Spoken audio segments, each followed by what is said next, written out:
SSC exam के इस बड़े फेलियर के बाद जंतर मंतर पर एक प्रोटेस्ट कराया जा रहा था, जहां पर बहुत सारे स्टूडेंट और टीचर उपस्थित थे।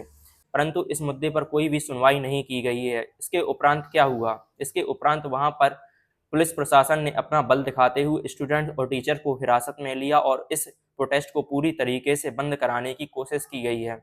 किसकी गलती? Whose fault? जरा इस वीडियो को सुनिए और समझिए। जब एक टीचर आपके लिए स्टैंड लेता है तो इस देश में उस टीचर के साथ क्या होता है। तो उनको थप्पड़ मारा गाल पे, जिसके चलते उनका गाल जो है वो लाल हो गया। और शायद एक टीचर है जिनका हाथ भी टूटा है यहाँ पे, संजीव सर हैं यहाँ पे, और बाकी सभी शिक्षक हैं। सबको अलग अलग बसों में भरा गया है। ठीक है, कुछ टीचर्स एक बस में हैं जिसमें विक्रमजीत सर भी हैं, बाकी लोग हैं। मैं एक बस में हूँ यहाँ पे, हमारे साथ भी और भी टीचर्स हैं जिन्हें आप देख सकते हैं। साहिल सर भी यहाँ पे, और यहाँ पे एसके झा सर भी हैं, और ये सारे हमारे साथ में स्टूडेंट भी हैं। देखो, मेरा सवाल है ना सरकार से सिर्फ इतना सा है कि यार आप इस बात को समझो। आप या तो ये कह दो कि हम भर्ती नहीं निकालेंगे, ठीक है, तो एक बच्चा होप छोड़ देगा, नहीं करेगा तैयारी हो।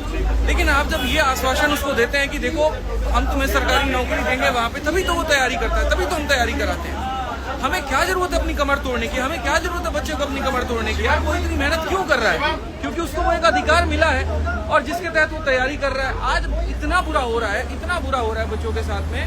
मतलब पहली बात तो एडमिट कार्ड नहीं आ रहा है बच्चा सेंटर पे पेपर देने जा रहा है तो पेपर रद्द हो जा रहा है, नकलें हो रही हैं, कहीं पर कोई ट्रांसपेरेंसी नहीं है। कोई बात नहीं।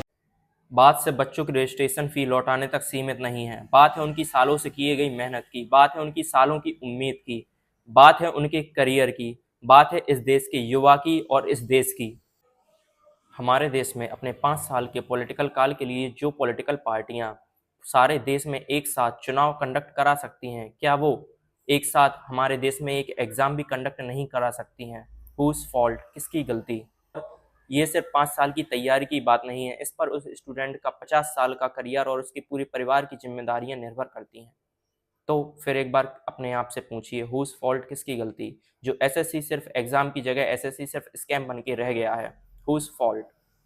हमारे देश के बड़े बड़े मुद्दे जो कि पॉलिटिक्स और बॉलीवुड से रिलेटेड होते हैं, उनके सामने आपके लिए एक छोटी सी बात हो सकती है, लेकिन उस स्टूडेंट से पूछिए जो सालों से एक ही एग्ज़ाम की तैयारी कर रहा था और अब वो निराश अपने घर पर बैठा होगा। क्यों? Whose fault? किसकी गलती?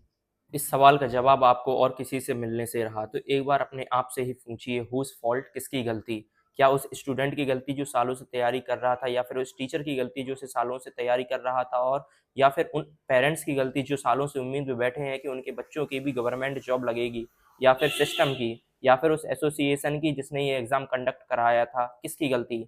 शायद हाँ, जवाब सबको पता है लास्ट में क्या होना है।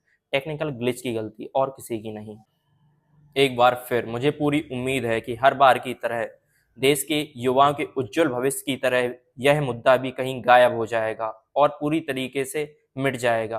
परंतु एक सवाल आप अपने आप से हमेशा पूछते रहिएगा, हुज फॉल्ट? किसकी गलती?